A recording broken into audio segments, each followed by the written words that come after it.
Dans cette vidéo, on part pour l'analyse de Ondo Finance, à la sauce Swing Invest bien entendu. Mettez-moi en commentaire le prochain altcoin que vous souhaitez que j'analyse. Vous retrouverez aussi sous cette vidéo tous les réseaux sociaux pour me suivre que j'ai mis à jour. Le petit pouce, like qui favorise, je vous le demande pas souvent. Et puis je pense que c'est à peu près tout, on est parti, bonne vidéo. La tendance que l'on a sous nos yeux sur Ondo est intéressante et c'est la raison pour laquelle j'ai décidé de réaccumuler Ondo dans cette partie-là et on était déjà dans le projet précédemment, hein, vous avez tous les historiques sur la chaîne. Donc je reviens sur cette bougie semestrielle. Cette bougie semestrielle me plaît. Pourquoi? Vous avez vu plein de séries d'altcoins sur la chaîne dernièrement.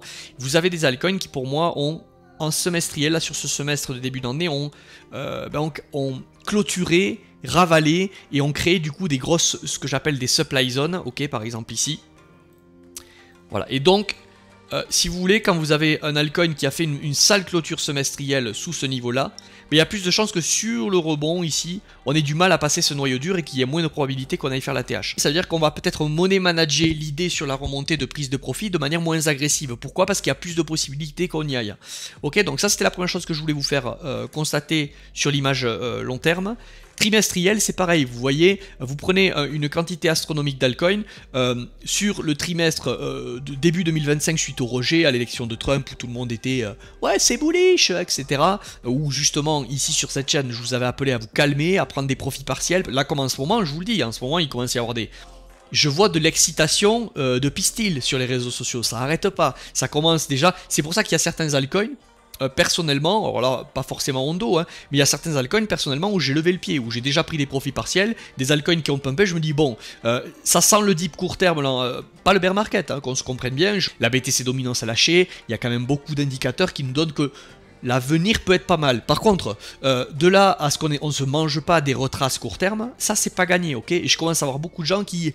Ah, c'est la cour des miracles, là. Ça commence à être d'un point de vue zoologique sur les réseaux sociaux, ça commence à être intéressant, à observer en tout cas. Ondo en trimestriel, c'est pareil, vous voyez, le premier trimestre en fait, on reste haussier. Jusqu'à preuve du contraire, ce truc devrait aller faire un nouvel ATH. Pour autant, est-ce qu'on se positionne n'importe comment? Non. En mensuel, donc ok, on a une jolie tendance haussière qui s'est construite. Nous sommes dans un retracement. Attention, pour le moment, la zone d'investissement est bonne. Pour autant, alors la zone est bonne. Si vous voulez, on est plus proche maintenant, si ça doit tenir, de bottom long terme que de top. Hein, c'est ça que je suis en train de vous dire. Le regard est à l'achat, il est beaucoup plus à l'achat qu'à la vente. Par contre, est-ce que court terme, ça veut dire qu'on se positionne n'importe comment à cet endroit-là? Non, bien sûr que non. Ok. Donc, en mensuel, ce que je suis en train de vouloir dire pour l'instant, c'est que oui, nous sommes peut-être en train de poser un bottom ici. Par contre, est-ce que on a confirmé? Non, toujours pas.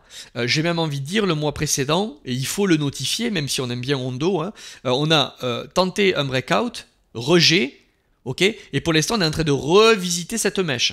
D'accord? Tant qu'on ne passe pas au-dessus de ce point pivot, là, qu'on casse pas ce point pivot 1,1350 là sur mon graphique, bon vous voyez, hein, en mensuel, on peut pas encore dire et affirmer qu'on va pas avoir une réattaque baissière. Ok? Il faut, c'est pas parce qu'on aime bien Ondo, et je suis désolé là si vous êtes amoureux du projet, d'ailleurs si vous en êtes amoureux, faites attention, ok? Pour moi c'est un levier pour aller faire un multiple et du fric, c'est tout, c'est pas autre chose que un logo, que quand je le regarde, je suis excité de la tête, quoi, non, il faut pas prendre les projets comme ça. Il faut quand même constater que là on a eu un rejet, que potentiellement tant qu'on passe pas cette résistance, on pourrait aller faire une rattaque baissière et revisiter le bas, ok?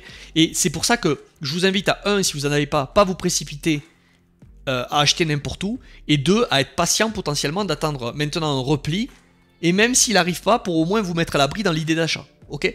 Donc voilà, d'un point de vue monthly c'est ça, d'un point de vue par contre 15 jours, on voit quand même que là, vous voyez, on a une demand zone qui s'est créée à cet endroit. Bon, on a une zone qui est ici, pour moi, qui sera une bonne zone d'investissement. Ok, si on y revient, on a une demand à cet endroit qui s'est créée, le retest, on la tient. Est-ce que là, on est ça y est à l'attaque enfin d'aller clôturer un mois haussier et enfin passer ce point pivot? Peut-être. On voit d'ailleurs que très long terme, c'est dans cette zone qu'on était revenu plonger et tenir. Donc clairement, la tendance est haussière.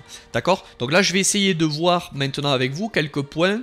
Vous voyez que là, au sein de cette demand, on a un petit trou de liquidité, un petit imbalance à cet endroit. D'accord? Donc potentiellement, je peux vous le mettre, allez, je suis un peu plus précis que d'habitude ici. Là, vous avez un ordre qui pour moi, si vous n'êtes pas dans Hondo et que vous voulez y rentrer, alors je sais que certains peuvent dire, mais attends, ça veut dire que tu penses que... Je pense rien du tout. Je constate que en mensuel, on a échoué ici, et qu'on pourrait peut-être échouer une seconde fois sous la résistance pour aller... éclater des stop-loss court terme de gens qui pensent que la richesse est à portée de main avec un levier de malade. Souvent, vous savez, c'est la cour des miracles et il peut se passer un dip comme ça. Le but, c'est pas de savoir s'il va arriver, le but, c'est de savoir que s'il arrive, est-ce que vous achetez ou pas? Est-ce que vous êtes dans le train ou pas? Est-ce que vous payez ici à vous mettre en difficulté au risque de ça? Est-ce que si vous payez ici parce que vous avez peur de rater, vous acceptez qu'un dip court terme de 30% puisse arriver? Donc là, il y a un niveau pour moi qui est idéal pour se positionner sur Hondo, ok? Notamment que là, si je viens en court terme en weekly, vous avez vu, vous avez eu l'échec, le renversement baissier en weekly. Pour l'instant, je vous dis, tant qu'on n'a pas encore à minima, et c'est la même analyse pour pas mal de choses, hein, tant qu'on n'a pas clôturé à minima au-dessus de ce niveau pour ravaler cette bougie qui est assez sale weekly, plus la prise de liquidité précédente, et qu'on n'a pas réussi à solder un mois au-dessus de ce point pivot, et je dirais une quinzaine, si vous voulez, au-dessus de ce point pivot, faites vraiment attention, ok? Donc voilà pour les niveaux. Après, si vous voulez trouver des raisons un peu plus précises, allez-y. Et ensuite, pour moi, Hondo, il va se money manager. D'ailleurs, au passage, si vous voulez voir un peu, rejoindre la Cobu Swing Invest, vous avez les liens sous la vidéo. J'accompagne plus d'une centaine d'investisseurs maintenant, depuis 2 ans sur ce cycle. Je fais des lives toutes les semaines. Il y a une partie formation vidéo. Bon, bref, à la sauce Swing Invest, vous avez bien compris le ton de la chaîne. Si ça vous intéresse, vous pouvez prendre un petit call avec moi. Ci-dessous, c'est gratuit, bien évidemment. Ou vous renseigner en me contactant sur Telegram. On va maintenant regarder les prises de profit potentiel, partiel, donc pour à la sauce d'un management, dans quelque chose qui a dans l'idée qu'on aille faire un plus haut. Potentiellement petit joueur, hein, j'en conviens, un petit niveau de prise de profit partiel qui peut être pris par ici. 1,29, peut-être un peu trop tôt pour le prendre, mais ça a le mérite d'exister, je vous en parle, ok? Vous pouvez peut-être affiner, aller un peu plus sur ce niveau-là, mais finalement c'est le même cluster, hein. Un 29, un 30. Vous avez un bloc de distribution qui est ici. Okay, toute cette zone-là sera forcément une zone de résistance.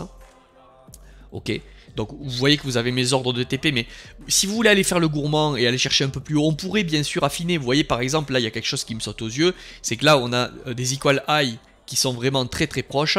Est-ce que la première prise de profit partielle serait pas dans l'idée un petit retour ici au 0,382 de Fibonacci, l'hésitation, la prise de ces equal high ici, et justement à cet endroit là, dans ce gros rejet que l'on avait eu. Vous savez, les equal high c'est un nid de liquidité, c'est-à-dire que ici forcément il y a énormément de liquidité à venir récupérer, et il est possible que ce soit aussi un seuil qui, lorsqu'on casse ça, vous ayez beaucoup de gens qui disent ça y est, to the moon, on casse un niveau, breakout ou ta séance, si vous voulez qu'on ait une petite redistribution à cet endroit pour coller un dip méchant aux gens.